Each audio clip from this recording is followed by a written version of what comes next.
नेहा को पहाड़ों की यात्रा का बहुत शौक था। इस बार उसने एक छोटी सी पहाड़ी कस्बे में एक पुराना गेस्ट हाउस किराए पर लिया।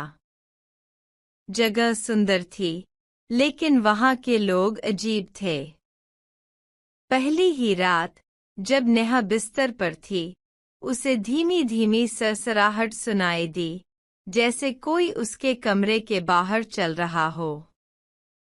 उसने दरवाजा खोलकर देखा, लेकिन बाहर कोई नहीं था। थोड़ी देर बाद जब वह सोने की कोशिश करने लगी, तभी नेहा कोई धीरे से उसके कान में फुसफुसाया।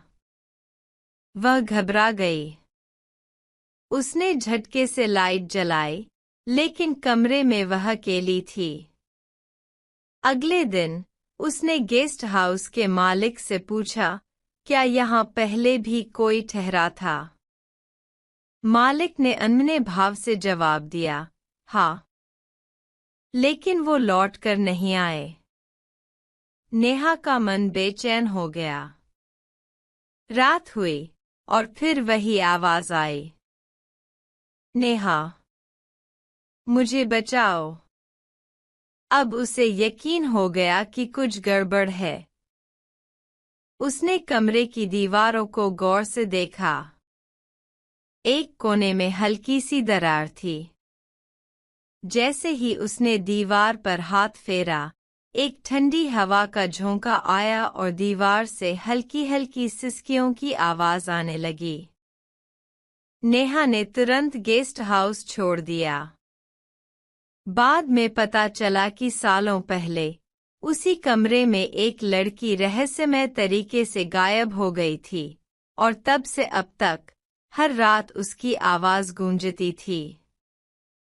नेहा ने किसी तरह गेस्ट हाउस छोड़ दिया, लेकिन वह आवाज उसके दिमाग से निकल ही नहीं रही थी, नेहा, मुझे बचाओ।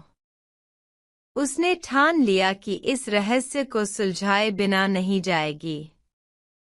अगले दिन वह पास के गांव में गई और वहां के बुजुर्गों से पूछताछ करने लगी।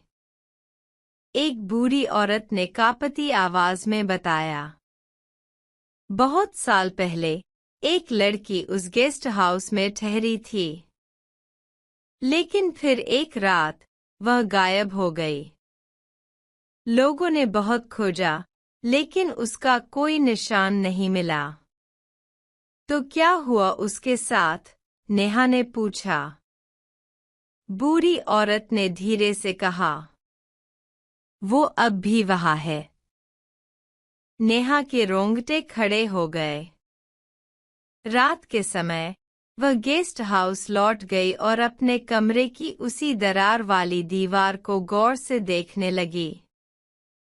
उसने हल्के हाथ से उसे ठोका और अंदर से एक खाली जगह की गूंज आई। इसका मतलब दीवार के पीछे कुछ है। नेहा ने हिम्मत जुटाकर वहां की पुरानी लकड़ी हटानी शुरू की। जैसे ही एक टुकड़ा टूटा, अचानक कमरे में बहुत ठंडी हवा चलने लगी। दीवार के पीछे एक गुप्त कक्ष था, और वहां एक पुराना खंडहर बना हुआ था, जहां दीवार पर किसी ने नाखूनों से खरोंचते हुए लिखा था, मुझे यहां से बाहर निकालो। तभी नेहा को पीछे किसी की मौजूदगी महसूस हुई। उसने धीरे से गर्दन घुमाई, और उसके ठीक सामने वही सफेद धुंधली परछाई खड़ी थी। आंखों से आंसू बहते हुए परछाई ने फिर वही शब्द दोहराए, नेहा, मुझे बचाओ। नेहा ने डरते डरते पूछा, तुम कौन हो? परछाई ने धीरे धीरे अपना हाथ उठाया और दीवार की ओर इशारा किया। नेहा ने दीवार के उस हिस्से को और हटाया, तो अंदर से एक पुरानी डायरी निकली। डायरी खोलते ही नेहा की आंखें चौड़ी हो गईं।